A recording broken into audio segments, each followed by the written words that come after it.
سبيل الدموع سبيل مريح. نحمده ونصلي على رسوله الكريم أما بعد فأعوذ بالله من الشيطان الرجيم بسم الله الرحمن الرحيم رب اشرح لي صدري ويسر لي أمري واحلل عقدة من لساني يفقهوا قولي. اللہ سبحانہ وتعالیٰ کا لاکھ لاکھ شکر ہے کہ اس نے ہمیں انسان بنا کر، مسلمان بنا کر ہر طرح کی تعلیمات سے نوازا ہے. زندگی کا کوئی گوشہ ایسا نہیں، ظاہری یا چھپا ہوا، کہ جس کے بارے میں اللہ تعالیٰ نے ہماری رہنمائی نہ کی ہو. ہمیں صرف ظاہری اعمال کے بارے میں ہی تعلیم نہیں دی گئی، بلکہ اپنے اندر کو سنوارنے، اپنے اندر کو خوبصورت بنانے، جسے اللہ سبحانہ وتعالیٰ کے سوا اور کوئی بھی نہیں دیکھتا، اس کو خوبصورت بنانے کے لیے بھی ہمیں تعلیمات دی گئی.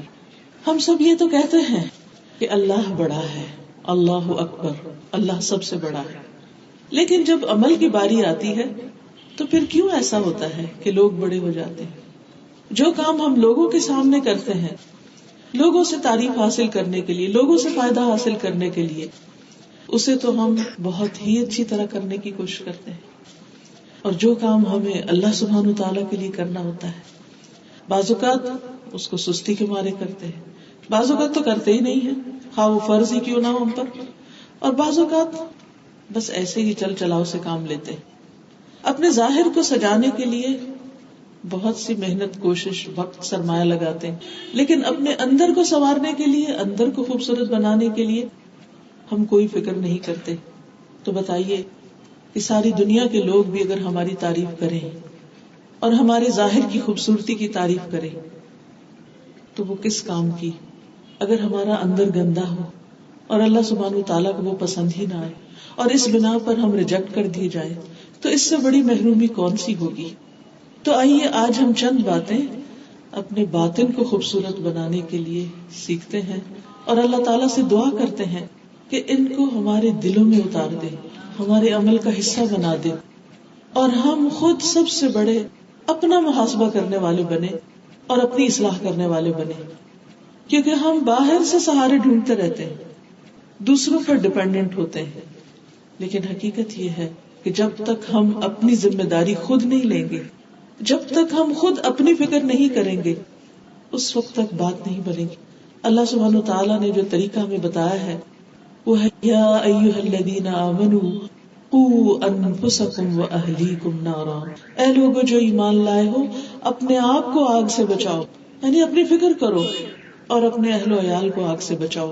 تو سب سے پہلی فکر کس کی کرنی ہے؟ خود ہمیں اپنی ذات کی کرنی ہے. کیوں؟ اس لیے کہ اپنی غلطیوں، اپنی خطاؤں، اپنی کوتاہیوں سے سب سے زیادہ خود ہم ہی واقف ہوتے. اللہ تعالیٰ فرماتے بل الانسان علی نفسہ بصیرہ ولو القی معاذیرہ، بلکہ انسان اپنے آپ سے خود خوب آگاہ ہے، خواہ وہ کتنی معذرتیں پیش کرے، کتنے ہی ایکسکیوزز تلاش کرے، لیکن اس کو پتا ہے کہ وہ خود کیا ہے. تو آئیے دل کو خوبصورت بنانے کے چند نسخے، چند ٹپس، چند ترکیبیں سیکھتے ہیں اور ان کو اپلائی بھی کرتے ہیں تاکہ یہ دل اتنا خوبصورت ہو جائے کہ رب العالمین کو پسند آ جائے. اور قیامت کے دن یوم لا ينفع مال ولا بنون الا من اتى اللہ بقلب سلیم، جس دن مال اور بیٹے کام نہ آئیں گے، جس دن مال اور بیٹے کام نہ آئیں گے، فائدہ نہ دیں گے، مگر جو اللہ کے پاس سلامت دل لے کر آیا. وہاں کوئی چیز فائدہ دے گی تو قلب سلیم، ایسا دل کہ جو ہر طرح کی آلائشوں اور گندگیوں سے پاک ہو، سلامت ہو، جس کو اللہ سبحانہ وتعالیٰ پسند کر لے. اس سلسلے میں نبی صلی اللہ علیہ وسلم کی حدیث آپ کے سامنے رکھوں گی، کیونکہ اللہ سبحانہ وتعالیٰ نے ان کے ذمے جو 4 کام کیے تھے ان میں سے ایک کام انسانوں کا تزکیہ کرنا بھی تھا. لہذا تزکیہ کے لیے، پیوریفیکیشن آف ہارٹ کے لیے اللہ کے رسول صلی اللہ علیہ وسلم کے بتائے ہوئے طریقوں سے زیادہ بہتر کوئی طریقہ نہیں ہو سکتا. وہ کیا طریقہ ہے؟ آئیے اس حدیث کی روشنی میں سنتے ہیں.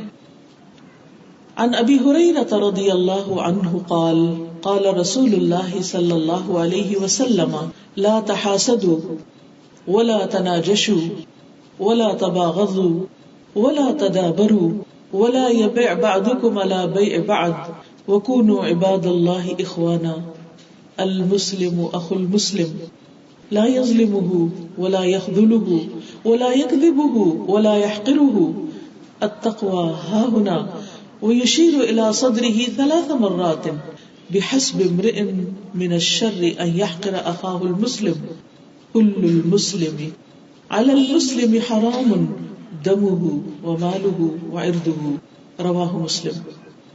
ابو ہریرہ رضی اللہ عنہ سے روایت ہے کہ رسول اللہ صلی اللہ علیہ وسلم نے فرمایا تم لوگ ایک دوسرے سے حسد نہ کیا کرو، ایک دوسرے سے حسد نہ کیا کرو، نہ ہی ایک دوسرے کے خلاف ریٹ بڑھاؤ، نہ ہی ایک دوسرے سے بغض رکھو، نہ ہی ایک دوسرے سے روگردانی کرو، اور تم میں سے کوئی کسی کی بیع پر بیع، سودے پہ سودا نہ کرے، اور اے اللہ کے بندو بھائی بھائی بن جاؤ، مسلمان مسلمان کا بھائی ہے، نہ وہ اس پر ظلم کرتا ہے اور نہ اسے ذلیل کرتا ہے اور نہ اس سے جھوٹ بولتا ہے اور نہ ہی اسے حقیر سمجھتا ہے۔ آپ صلی اللہ علیہ وسلم نے اپنے سینہ مبارک کی طرف اشارہ کرتے ہوئے فرمایا اور 3 مرتبہ فرمایا التقوی ہا ہونا، تقوی یہاں ہے، تقوی یہاں ہے، تقوی یہاں ہے۔ اور کسی آدمی کے برا ہونے کے لیے اتنا ہی کافی ہے کہ وہ اپنے مسلمان بھائی کو حقیر سمجھے۔ ایک مسلمان دوسرے مسلمان پر پورا حرام ہے، اس کا خون اور اس کا مال اور اس کی عزت و آبرو۔ آئیے اس حدیث کو ایک مرتبہ پھر سنتے ہیں اور پھر اس کے بعد اس کے معنی پر غور کریں گے انشاءاللہ۔ تو سب سے پہلے رسول اللہ صلی اللہ علیہ وسلم نے جس چیز کی تلقین کی وہ کیا ہے؟ لا تحاسدوا، ایک دوسرے سے حسد نہ کرو، ایک دوسرے سے جلس نہ ہو۔ حسد کیا ہوتا ہے؟ حسد سے مراد کسی دوسرے آدمی پر اللہ کی نعمت ختم ہونے کی خواہش کرنا، یعنی اگر کسی کو کوئی نعمت ملے، مال، اولاد، رزق میں برکت یا علم میں برکت یا کسی بھی اعتبار سے دنیا میں کوئی فضیلت، کوئی بڑائی، تو اس کے بارے میں اچھی خبر سن کے خوش نہ ہونا اور اس بات کی تمنا کرنا کہ اس شخص سے یہ نعمت چلی جائے۔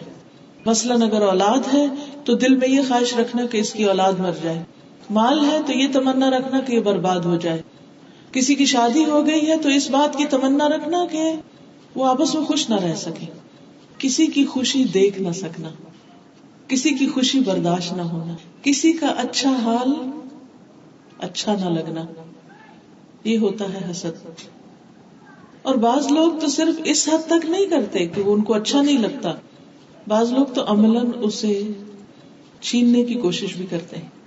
کچھ لوگ بیک بائٹنگ شروع کر دیتے ہیں ایسے شخص کے خلاف جس کے پاس کوئی نعمت ہوتی، کوئی الزام تراشی شروع کر دیتے ہیں، کچھ لوگ جادو کا سہارا لیتے ہیں اور ایسے کام شروع کر دیتے ہیں جن کا کرنا کفر ہے، یعنی کسی بھی دھاگے پر اگر کوئی نوٹ لگا کے کچھ پڑتا ہے تو یہ سحر کی قسم ہے، جادو کی قسم ہے، ایسا کرنا اس کو کفر قرار دیا گیا ہے۔ کچھ لوگ قتل تک کر دیتے ہیں، جیسے آدم علیہ السلام کے 2 بیٹوں کے درمیان سب سے پہلا گناہ کیا ہوا تھا؟ حسد، اور قتل حسد کی وجہ سے ہوا تھا، کیونکہ ایک کی قربانی قبول کر لی گئی تھی اور دوسرے کی قربانی قبول نہ کی گئی تھی۔ تو اس نے کہا اچھا تمہاری قربانی قبول ہو گئی، تم مجھ سے آگے نکل گئے، میں تمہیں مار ڈالوں گا، لأقتلنک۔ ابلیس کو آدم سے کیا ہوا تھا؟ حسد۔ تو آئیے ہم سب اپنے دلوں کا جائزہ لیں کہ ہمارے دل میں دوسرے انسانوں کے بارے میں، دوسرے مسلمانوں کے بارے میں کیسے جذبات ہوتے ہیں۔ جب ہم کسی کے پاس کوئی نعمت دیکھتے ہیں، مثلا کسی کا کپڑا اچھا دیکھا، کسی کا زیور اچھا دیکھا، یا پھر کسی کے بچے کی کامیابی کوئی ہوئی، کسی کی جاب اچھی لگ گئی، کسی کو کوئی اور نعمت مل گئی، تو اس وقت ہمارے دل میں کیا ہوتا ہے؟ اگر ہم خوش نہیں ہوتے اور اس پر ناراض ہوتے ہیں تو یہی حسد ہے۔ اور امام ابن تیمیہ نے اس کے بارے میں کہا کہ حسد یہ ہے کہ دوسرے آدمی پر اللہ کی نعمت کو ناپسند کرنا، یعنی اس کے ختم ہونے کی تمنا نہ بھی ہو تو اس بات کے اندر جلن کڑن کہ اس کو کیوں مل گیا، اسے نہیں ملنا چاہیے تھا، ساری دنیا کو مل جاتا اس کو نہ ملتا کیونکہ مجھے یہ انسان پسند نہیں۔ اور یاد رکھیے کہ یہ حسد بعض اوقات قریبی رشتوں میں بھی ہوتا ہے، محبت کرنے والے رشتوں میں بھی آ جاتا ہے، بہن بھائیوں میں آ جاتا ہے، جیسے اخوان یوسف. یوسف علیہ السلام کے بھائی ایک پیغمبر کی اولاد تھے، ایک اچھی جگہ ان کی تربیت ہو رہی تھی، لیکن شیطان نے کیسا ان کو پھانسا اور کیا کرا دیا اس حسد میں کہ ہمارا باپ ایک بیٹے کی طرف یا یوسف علیہ السلام کی طرف کیوں زیادہ متوجہ ہوتے ہیں، اس کو یہاں سے ہٹا دو، اس کو یہاں سے نکال دو، سارا معاملہ حل ہو جائے گا. یہ انسان کے لیے ایک بہت بڑا امتحان ہوتا ہے. بعض اوقات بہن بھائیوں میں یا ان کے آپس میں، بچوں میں یا پھر دوستوں میں بھی یہ چیز پائی جاتی ہے. ہم دوسروں کے ذمہ دار نہیں ہیں، ہم کس کے ذمہ دار ہیں؟ اپنے ذمہ دار. جب بھی دل میں ایسا کوئی خیال آنے لگے، کسی کی خوشی پر ناخوش ہونے لگے، تو فوراً سوچیں یہ اللہ کی تقسیم ہے، یہ میرے رب نے اس کو دیا ہے، کیا میں اللہ کی تقسیم پہ راضی نہیں؟ بعض اوقات ایسا ہوتا ہے نا کہ ایک گھر میں دو بیٹے ہیں، دونوں کی شادیاں ساتھ ساتھ ہوئی، ایک بہو کی اولاد ہو گئی، دوسرے کی نہیں ہوئی. اب جس کی نہیں ہوئی اس کا ایک بہت بڑا ٹیسٹ ہے کہ دوسرے کی گود میں بچہ دیکھ کر، اپنی گود خالی دیکھ کر اس کے جذبات کیا ہیں. اگر اللہ سے دعا کرتی کہ اللہ مجھے بھی کچھ عطا کر تو ویل اینڈ گڈ، لیکن اگر وہ یہ تمنا کرتی کہ مجھے نہیں ملا تو اس کو کیوں ملا، اس سے بھی چھن جائے اور کسی طرح ختم ہو جائے، تو یہ چیز درست نہیں، یہ قابل قبول نہیں، اس کی اجازت نہیں. یہ دل کا گناہ ہے جسے بندے نہ بھی جانتے ہو، اللہ تعالیٰ جانتا ہے، اس لیے اس سے پرہیز کرنے کی ضرورت ہے. بعض اوقات کیا ہوتا ہے، بہن بھائیوں میں سے کسی ایک کو اللہ تعالیٰ بیٹے دے دیتا ہے اور دوسرے کے پاس صرف بیٹیاں ہوتی ہیں، وہاں بھی مشکل شروع ہو جاتی. حالانکہ اگر انسان دیکھے تو بیٹے ہوں یا بیٹیاں، اللہ سبحانہ وتعالیٰ قرآن مجید میں خود فرماتے ہیں کہ جس کو چاہتا ہے بیٹے عطا کرتا ہے، اور جس کو چاہتا ہے بیٹیاں عطا کرتا ہے، جس کو چاہتا ہے دونوں ملا کر دیتا ہے، اور جس کو چاہتا ہے بانجھ رکھتا ہے، کچھ بھی نہیں دیتا. اولاد اللہ سبحانہ وتعالیٰ کی تقسیم ہے، کسی کو حق نہیں کہ اللہ کی تقسیم پر ناراض ہو. ایسا بندہ بندے کے ساتھ نہیں، اللہ سبحانہ وتعالیٰ کے ساتھ جنگ پہ آ جاتا ہے، مقابلے پہ آ جاتا ہے کہ تو نے ایسا کیوں کیا. لہذا اگر ہم چاہتے ہیں کہ ہمارا دل قلب سلیم ہو تو کسی کو بھی کچھ ملے، خواہ دین کی دولت، دنیا کی دولت، کسی بھی قسم کی کوئی نعمت، تو کیا کریں، اس کو خوب اچھے دل سے مبارک دیں اور اس پر خوش ہوں کہ الحمدللہ اللہ تعالیٰ نے اس کو عطا کیا. اور اگر آپ کسی کی نعمت پر خوش ہوں گے تو اللہ تعالیٰ آپ کو بھی عطا کرے گا، کیونکہ آپ کا یہ رویہ شکر گزاری کا رویہ ہے. دیکھیے، ہم سب اس بات پر یقین رکھتے ہیں کہ رازق اللہ ہے، اور جس کو وہ چاہے بے حساب رزق دے، اس کو کوئی روکنے والا نہیں، اس کے دینے میں کوئی رکاوٹ ڈال ہی نہیں سکتا، اور اگر وہ نہ دے تو کوئی دے نہیں سکتا. اللہم لا مانع لما اعطیت ولا معطی لما منعت ولا ينفع ذا الجد منک الجد. اے اللہ، کوئی نہیں روک سکتا جو آپ عطا کرنا چاہیں، اور کوئی نہیں دے سکتا جو آپ نہ دینا چاہیں، اور کسی دولت مند کو اس کی دولت آپ کے مقابلے میں کوئی فائدہ نہیں دے سکتی. اس لیے اللہ تعالیٰ نے ہمیں کیا حکم دیا ہے، وَلَا تَتَمَنَّوْا مَا فَضَّلَ اللَّهُ بِهِ بَعْضَكُمْ عَلَى بَعْضٍ، کہ اللہ نے تم میں سے بعض کو بعض پر جو فضیلت دی ہے، اور ہر ایک کو کسی نہ کسی چیز میں دوسرے سے بہتری عطا کی ہے، تو پھر کیا نہ کرو، اس پر تم مت تمنا کرو کہ ہمیں بھی یہی ملے. کیا کرو، کیا مانگو، وَاسْأَلُوا اللَّهَ مِن فَضْلِهِ، اللہ سے اس کے فضل کی دعا کرو، اللہ سبحانہ وتعالی سے اس کے فضل کا سوال کرو کہ یا اللہ تو نے اس کو عطا کیا ہے تو مجھے بھی عطا کر سکتا ہے. تو جب کسی کی نعمت دیکھے تو اس پر برا نہیں مانے، اسے دیکھ کر اپنے لیے نعمت مانگے، جیسے زکریا علیہ السلام نے کیا تھا کہ جب وہ حضرت مریم کے پاس جاتے تھے، ان کے کفیل تھے، اور دیکھتے کہ ان کے پاس طرح طرح کے رزق ہیں، طرح طرح کے پھل ہیں، طرح طرح کی چیزیں ہیں، اور ان کے پاس بڑھاپے میں بھی اولاد نہیں تھی، تو انہیں وہاں دیکھ کر یہ نہیں ہوا کہ اس سے جیلس ہوں کہ اچھا یہ ایک لڑکی اور چھوٹی سی لڑکی، اور اس کو اللہ نے اتنا کچھ دیا اور مجھے نہیں دیا، تو میں اس کی کفالت نہیں کرتا اور یہ جائے اپنا کام خود کرے اور اپنی ذمہ داری خود لے. پیچھے نہیں ہٹے، نہیں، ہنالک دعا زکریا ربہ، اسی جگہ زکریا علیہ السلام نے اپنے لیے اپنے رب سے دعا کی. یہ عمل کیا بتاتا ہے کہ جب آپ کو کسی کی نعمت پر رشک آئے، رشک جائز ہے کہ انسان سوچے کہ اچھا اس کو ملا اللہ مجھے بھی دے، تو اگر کسی کی نعمت پر رشک آئے تو کرنا کیا چاہیے؟ وہی دیر اینڈ دین اللہ سے دعا مانگے. مثلا آپ کو کوئی چیز چاہیے اور آپ کسی کے پاس دیکھتے کہ وہ ہے، تو بجائے اس کے کہ آپ جلے کوڑے، آپ کیا کہیں، یا اللہ تو نے اسے دیا تو مجھے بھی دے سکتا ہے، مجھے آپ سے چاہیے، مجھے کسی انسان سے نہیں چاہیے، اور مجھے کسی سے چھیننا بھی نہیں، اور نہ میں یہ تمنا رکھتی ہوں کہ کسی سے چھینا جائے، تو مجھے اپنے فضل سے عطا کر. اسی لیے دعا سکھائی گئی، اللہم انی اسألک من فضلک العظیم، اے اللہ میں تجھ سے تیرا عظیم فضل مانگتا ہوں. فضلک العظیم، بہت بڑا فضل مانگتا ہوں.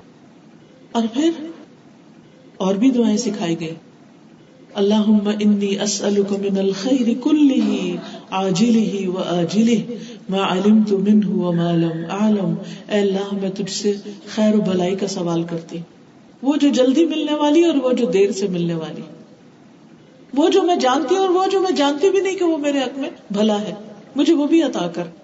کیا مشکل ہے وہ وقت جو ہم جلنے کڑنے میں گزارے، وہ وقت جو غیبت میں گزارے، وہ وقت جو کسی کے خلاف سازش کرنے میں گزارے، وہ وقت جو ہم پریشان ہونے میں گزارے، ہم کیوں نہ اللہ سے دعا کریں کہ یا رب تو مجھے عطا کر، اور تیرے خزانے بہت وسیع ہیں، انک علی کل شیء قدیر، اور تو یقیناً یقیناً ہر چیز پر پوری قدرت رکھتا ہے، تو سب کچھ کر سکتا ہے، تیرے لیے کچھ مشکل نہیں، تو مجھے عطا کر. زکریا علیہ السلام نے جب دعا کی تھی اتنی تڑپ کے ساتھ، تو کیا ہوا؟ انتہائی بڑھاپے کی عمر میں اللہ نے ان کو اولاد دے دی، کیونکہ وہ کہتے تھے لم اکم بدعائک رب شقیا، اللہ تجھ سے مانگ کے تو میں کبھی نامراد رہا ہی نہیں، تجھی سے مانگنا ہے اور مانگتا چلا جاؤں گا، آخر دم تک مانگوں گا. ہمیں بھی یہی کرنا چاہیے کہ مانگتے رہنا چاہیے، مانگتے رہنا چاہیے، اور کبھی بھی نا امید اور مایوس نہیں ہونا چاہیے، کیونکہ اللہ کے خزانے بہت وسیع ہیں. وَلِلَّهِ خَزَائِنُ السَّمَاوَاتِ وَالْأَرْضِ وَلَكِنَّ الْمُنَافِقِينَ لَا يَعْلَمُونَ، زمین و آسمان کے خزانے اللہ کی ملکیت میں، لیکن منافقوں کو اس بات کا علم نہیں. اس لیے وہ نبی صلی اللہ علیہ وسلم سے حسد کرتے اور آپ کے ساتھ زیادتیاں کرتے رہتے، آپ کو تنگ کرتے، ستاتے. تو پہلی چیز یہ کہ حسد نہیں کرنا. دوسری چیز وَلَا تَنَاجَشُوا، ایک دوسرے کو دھوکہ نہ دو. وہ کیسے؟ ایک دوسرے کے خلاف قیمت بڑھا کے. مثلاً ایک شخص کوئی چیز بیچ رہا ہے تو دوسرا شخص جو اس کا دوست ہے وہ آگے کہے اور لوگوں کو سنانے کے لیے کہ میں اس کو اتنے میں خریدوں گا، مجھے مہنگی بیچ دو، حالانکہ اس کا ارادہ کو نہیں خریدنے کا، وہ صرف بولی دے رہا ہے قیمت بڑھانے کے لیے. کچھ لوگ یہ ٹرک کرتے ہیں نا، ایک چیز کی قیمت یعنی معمول سے یا جو اس کی اصل قیمت ہے اس سے کہیں زیادہ بڑھ جاتی ہے. کس وجہ سے؟ صرف اس لیے کہ کچھ ایسے فیکٹرز بیچ میں آ جاتے ہیں کہ دھوکے کے ساتھ اس قیمت کو بڑھا دیا جاتا ہے. مثلا ایک شخص کہتا ہے میں 100 روپے کی لوں گا، تو دوسرا کہتا ہے میں 105 دیتا ہوں، تیسرا کہتا ہے میں 110 دیتا ہوں، چوتھا کہتا ہے 120 دیتا ہوں، حالانکہ انہوں نے لینا کوئی نہیں ہوتا. تو محض چیز کی قیمت زیادہ کرنے کے لیے، زیادہ منافع کمانے کے لیے اس قسم کے حربے اختیار نہ کرو، دھوکہ نہ دو، کیونکہ اس سے دوسرے کے ساتھ زیادتی ہو جائے گی. پھر ہے وَلَا تَبَاغَضُوا، ایک دوسرے سے بغض نہ رکھو. یہ بغض کیا ہوتا ہے؟ بغض ہوتا ہے دشمنی اور بغاوت کے اسباب پیدا کرنا. اصل میں لفظ بغض جو ہے وہ عربی کا لفظ ہے. جیسے محبت کے لفظ کو آپ ڈیفائن نہیں کر سکتے. اگر آپ سے کوئی پوچھے محبت کیا ہوتا ہے تو آپ صرف فیل کر سکتے ہیں، آپ کے اندر ہوتے، لیکن آپ ایکسپریس نہیں کر سکتے. یہ کتنا ڈیفائن اور اس کا میننگ نہیں بتا سکتے کہ محبت کیا ہوتی ہے. زیادہ زیادہ کہیں گے کسی کو چاہنا، پیار کرنا، وہ کیا ہوتا ہے؟ You can't define. اسی طرح بغض جو ہے وہ نفرت اور کراہت اور دشمنی، بغاوت، ان معنوں میں استعمال ہوتا ہے. لیکن بغض کا لفظ بغض ہی ہے، یعنی ایک دوسرے سے بغض نہ رکھو. ایک ہے حسد اور ایک ہے بغض، یعنی ایک دوسرے سے نفرت نہیں کرو، ایک دوسرے سے دشمنی نہیں کرو، ایک دوسرے پر زیادتی نہیں کرو. پھر ہے وَلَا تَدَابَرُوا، ایک دوسرے سے پیٹھ نہ پھیرو. یعنی اگر کسی کے ساتھ کوئی ناراضگی ہے یا کسی کے ساتھ کوئی رنجش ہے دل میں، تو وہ نظر آ جائے سامنے سے تو ادھر سے منہ موڑ کے کہیں اور چلا جائے، یا انسان نگاہیں ہی نہ ملائے، یا ایک دوسرے کی مدد ہی نہ کرے اور ایک دوسرے کے خلاف کام شروع کر دے، اس کی اجازت نہیں. یا بلا وجہ کسی کی نقطہ نظر سے اختلاف کرے یا رائے سے اختلاف کرے.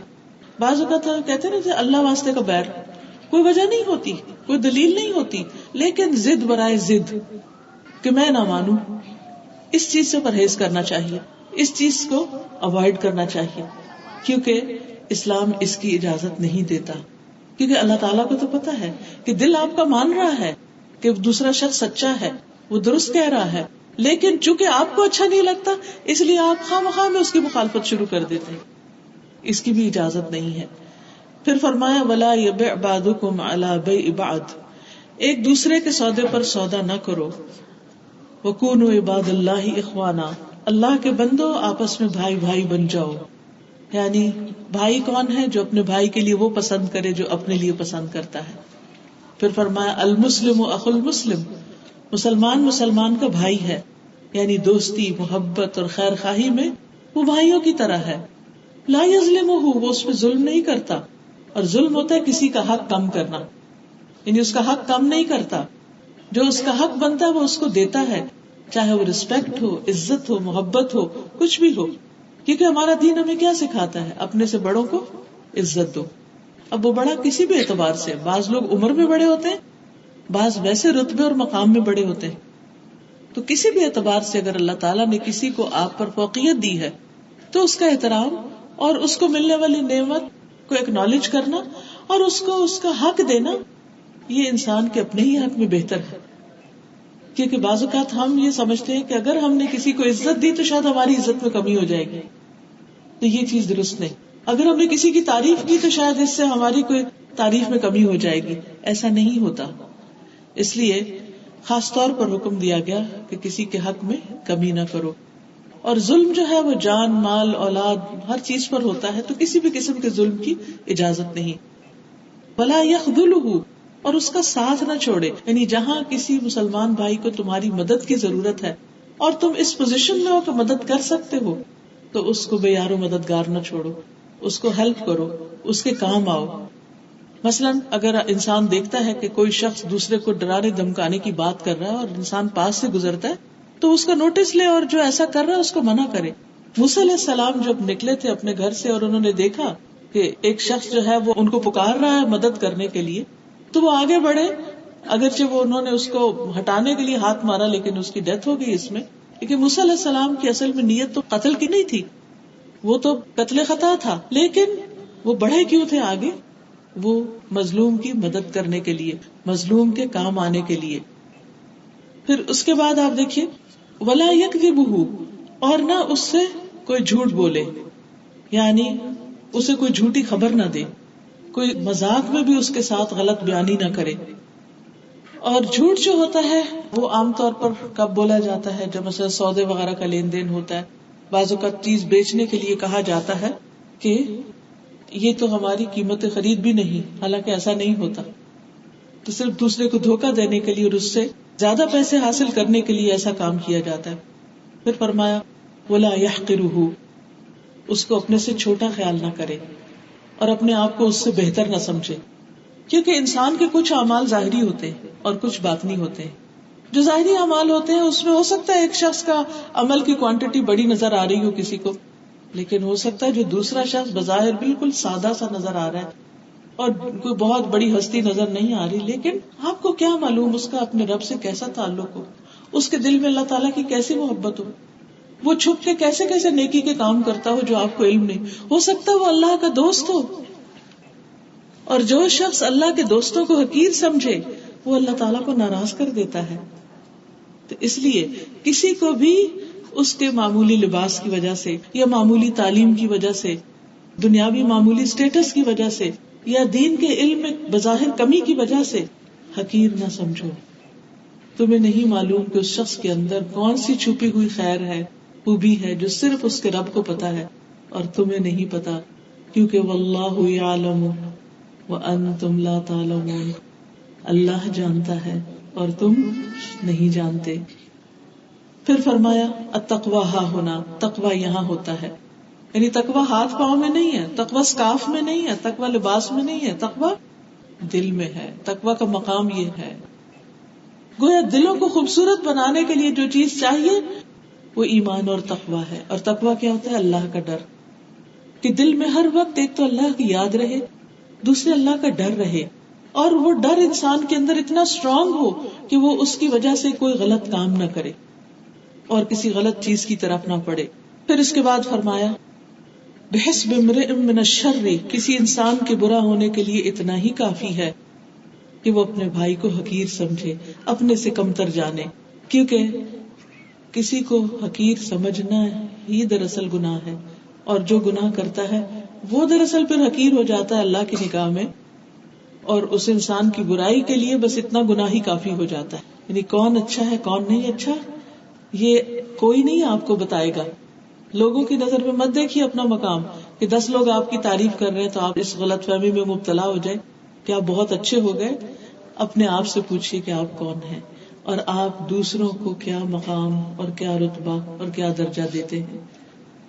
پھر آخر میں فرمایا ایک مسلمان دوسرے مسلمان پر پورا پورا حرام ہے, اس کا خون, اس کا مال اور اس کی عزت.